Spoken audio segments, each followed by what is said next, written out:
अस्सलामुअलैकुम दोस्तों, तमाम देखने और सुनने वालों को मोहम्मद शहजाद का मोहब्बत भरा सलाम।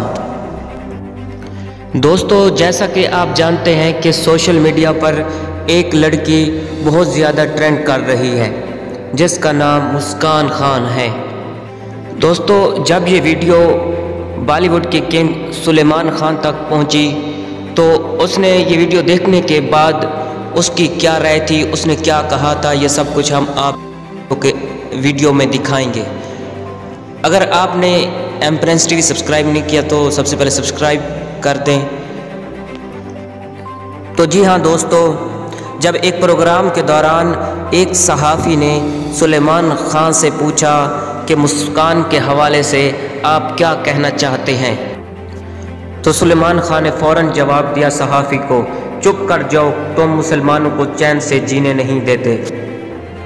दोस्तों, वाकई ये जवाब देकर सुलेमान खान ने पूरी दुनिया के मुसलमानों के दिल जीत लिए हैं। दोस्तों, आपकी क्या राय है, आप कमेंट सेक्शन में बता सकते हैं।